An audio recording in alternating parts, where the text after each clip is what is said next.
اور یہودی ایک دوسرے کے بھی دشمن تھے، لیکن رومی سمجھتے تھے کہ یہ ایک ہی تھیلی کے چٹے بٹے ہیں۔ رومیوں کے نزدیک عیسائی بھی یہودیوں ہی کا ایک فرقہ تھے، کوئی علیحدہ مذہب تو تھا ہی نہیں۔ لہذا رومی جو ہیں رومنز، وہ ان دونوں کو ستاتے تھے، مارتے تھے، اور یہ آپس میں لڑتے تھے۔ یہودی عیسائیوں کو مارتے تھے، عیسائی یہودیوں کو مارتے تھے۔ یہ ہے 300 برس تک کی تاریخ۔ سن 300 عیسوی میں کیا ہوا؟ ایک معجزہ ہو گیا۔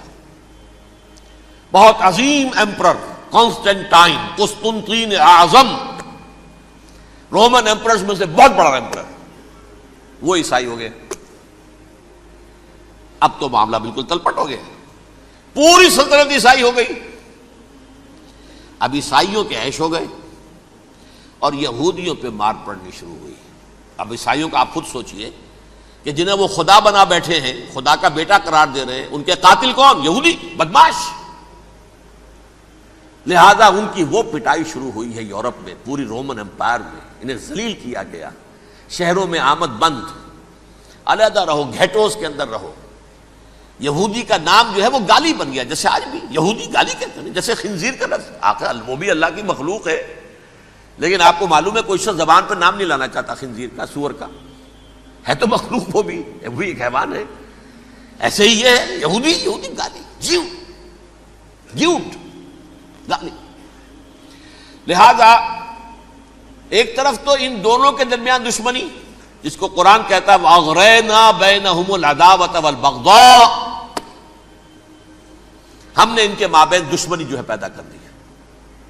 اور جب یہ پوری سلطنت عیسائی ہو گئی تو قافیہ تنگ ہو گیا یہودیوں کا۔ اب آئیے 571 عیسوی، یعنی جب کہ ڈائسپورا کو کتنا عرصہ ہو چکا تھا؟ 500 برس۔ سن 70 سے شروع ہوا نا ڈائسپورا، جب ٹائٹس نے گرایا ہے ہیکل کو اور نکال باہر کیا انہیں فلسطین سے، بھاگ جاؤ یہاں ایک یہودی بھی نہیں رہے گا، فلسطین سے نکال دیے گئے۔ اس کے پورے 500 برس بعد سن 571 عیسوی میں حضور کی پیدائش ہوئی، ولادت باسعادت محمد الرسول اللہ صلی اللہ علیہ وسلم۔ 610 میں آپ پر وحی کا آغاز ہوا، لیکن حضور کے ساتھ ان کا معاملہ کیا رہا؟ اول تو جب کہ حضور ابھی مکے ہی میں تھے، یہودیوں نے ریشہ دوانیاں شروع کر دی حضور کے خلاف۔ قریش مکہ کو سکھاتے تھے، پڑھاتے تھے، ان سے یہ پوچھو، ان سے یہ پوچھو، انہیں اس طرح تنگ کرو، ان سے یہ امتحان لو، یہ آپ کے علم میں ہے۔ سورہ بنی اسرائیل میں، سورہ کہف میں وہ سوالات، جو امتحانی سوالات آئے تھے، ذوالقرنین کون تھا، اصحاب کہف کون تھے، تم رسول بنے پھرتے ہو تو بتاؤ، اور یہ روح کی حقیقت کیا بتاؤ۔ یہ ساری ریشہ دوانیاں کر رہے تھے بیٹھے ہوئے، ابھی وہیں پر حضور ابھی پہنچے بھی نہیں۔ ہجرت فرما کر حضور تشریف لے آئے تو حضور نے، جسے ماسٹر سٹروک کہا جائے گا، یعنی اسٹیٹس مین شپ کا ماسٹر سٹروک، آپ نے مدینے میں آتے یہودیوں کے ساتھ پیکٹ کر دیا، جوائنٹ ڈیفنس پیکٹ آف مدینہ، کہ اگر مکے والے ہم پر حملہ کریں گے تو ہم مل جل کر ایک قوم کی حیثیت سے مقابلہ کریں گے۔ یہ میثاق مدینہ کہلاتا ہے، جس کے بہت غلط معنی پہنائے جا رہے ہیں آج کل۔ بہرحال میں موضوع میرا چونکہ یہ نہیں، میں ادھر نہیں جاؤں گا۔ لیکن ہوا کیا؟ ہر مرتبہ یہ خیانت کے مرتکب ہوئے، ان نے جو عہد کیے تھے ان سے پھرے، اندر ہی اندر سازش، ریشہ دوانی، حضور کی بدترین دشمنی۔ سورہ نساء کی آیت نمبر 12 میں، 14 میں، 13 میں فرمایا ہے لا تزال تطلع علی خائنۃ منہم، اے نبی ہمیشہ آپ کے علم میں ان کی طرف سے خیانتیں، بددیانتیاں آتی رہیں گی۔ اور بار بار وہ مسلسل جنگ کی آگ بھڑکاتے تھے، قریش کو دعوت دیتے، آؤ آؤ آؤ، ہم اندر سے بغاوت کر دیں گے، تم آؤ تو صحیح، ختم کریں محمد کو اور اہل ایمان کو صلی اللہ علیہ وسلم ورضی اللہ تعالی عنہم اجمعین۔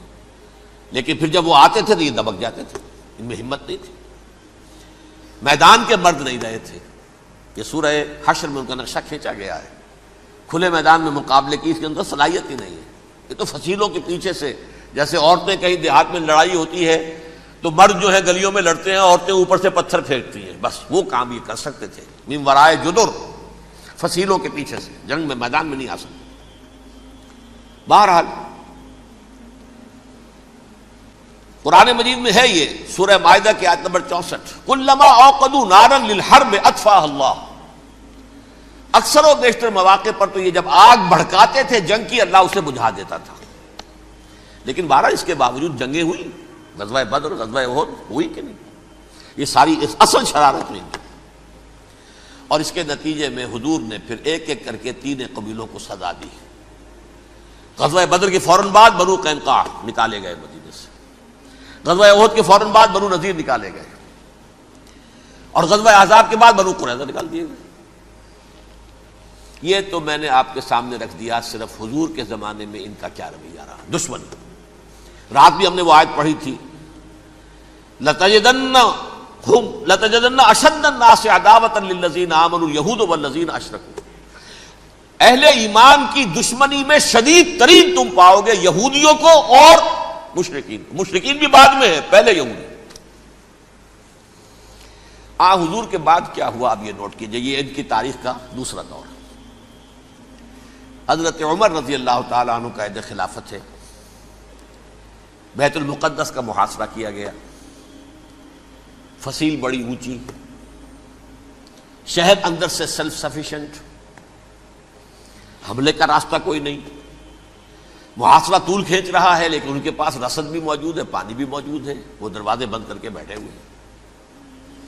بالآخر اللہ تعالیٰ کی مشیت کا ظہور کیسے ہوا؟ ان کے کچھ علماء آئے فصیل پر، کہا دیکھو مسلمانوں، تم قیامت تک بھی یہاں پڑے رہو گے محاصرہ کر کے، ہمارا یہ شہر فتح نہیں ہوگا۔ ہاں ایک درویش بادشاہ کے ہاتھوں یہ شہر فتح ہونا ہے، لیکن تمہارے اندر ہمیں وہ نظر نہیں آ رہا۔ ابو عبیدہ بن الجراح رضی اللہ تعالی عنہ، امین هذه الامہ، ان کا فوراً ذہن گیا، وہ درویش بادشاہ مدینے میں بیٹھا ہوا ہے، عمر رضی اللہ تعالی۔ اب ایک اور عمر بھی ہے جو قندھار میں بیٹھا ہے، نقشہ وہی ہے، سادگی کی حد تک نقشہ وہی، بالکل وہی، اپنی آنکھوں سے دیکھا ہے، وہی سادگی۔ عمر اول، عمر ثانی تھے عمر بن عبد العزیز۔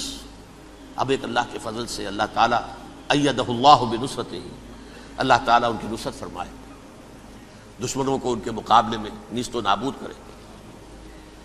انہوں نے ریکویسٹ بھیج دی کہ حضور تشریف لائیے، یہ شہر فتح ہو جائے گا۔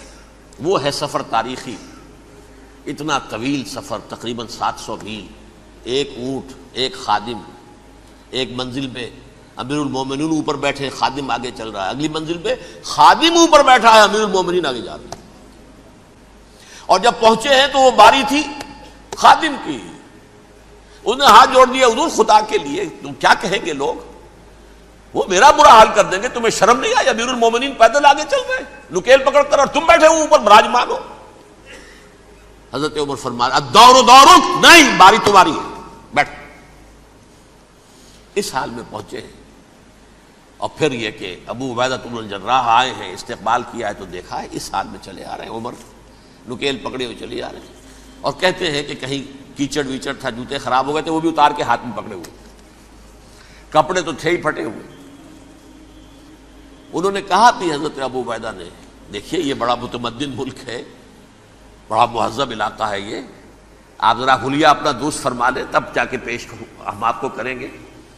آپ نے فرمایا نحن قوم اعزنا اللہ بالاسلام، ہم وہ قوم ہیں جنہیں اللہ نے عزت دی ہے اسلام کے ذریعے سے، کپڑوں کے ذریعے سے نہیں، دولت کے ذریعے سے نہیں۔ اسی حال میں گئے ہیں، اوپر سے انہوں نے کھڑے ہو کر نشانیاں دیکھی ہیں، اپنی کتابیں کھولی، ہاں یہ وہی ہے، اچھا لو جی سرنڈر، شہر تمہارے ہاتھ میں۔ خون کا ایک قطرہ نہیں بہا اور بیت المقدس فتح ہو گیا۔ لیکن اس وقت حضرت عمر نے ایک نرمی یہ کی کہ یہودیوں کے لیے بھی اسے اوپن سٹی قرار دے دیا۔ یہ احسان عظیم حضرت عمر کا، اس سے پہلے یہودی آ ہی نہیں سکتا تھا، داخل ہی نہیں ہو سکتا تھا، وہاں وہ آ کر وزٹ نہیں کر سکتا تھا، زیارت نہیں کر سکتا تھا اپنے مقدس مقامات کی۔ حضرت عمر نے یوں سمجھیے کہ تقریباً 550 برس کے بعد ان کے لیے راستہ کھولا ہے کہ ہاں تم آ سکتے ہو، زیارت کر سکتے ہو، لیکن یہ عیسائیوں نے لکھوایا معاہدے کے اندر، انہیں یہاں آپ آباد ہونے کی اجازت نہیں دیں گے، لیکن کم وزٹ دی پلیسز، دیکھیں، زیارتیں کریں اور جائیں۔ یہ معاہدہ حضرت عمر کا ہے رضی اللہ تعالی، جو پھر خلافت راشدہ کے بعد بنو امیہ نے بھی اس کو آرڈر کیا، بنو عباس نے کیا، پھر جو ہمارے یہ ترکوں میں اندر خلافت آئی تو ترک خلفاء نے بھی اس معاہدے کی پوری پابندی کی۔ فلسطین میں آ سکتے ہیں یہودی صرف زائرین کی حیثیت سے، وہاں آباد نہیں ہو سکتے۔ اب آئیے اگلا دور آیا حضرت عثمان کا دور خلافت۔ یہ ہے وہ وقت کہ اب یہود نے امت مسلمہ کی پیٹھ میں چھرا گھونپا۔ وہ کیسے؟ ایک یہودی عبداللہ ابن سبا اسلام کا لبادہ اوڑھ کر آ گیا، معاشرے کا جائزہ لے لیا، ان میں بنو ہاشم اور بنو امیہ میں جو پرانی کشاکش تھی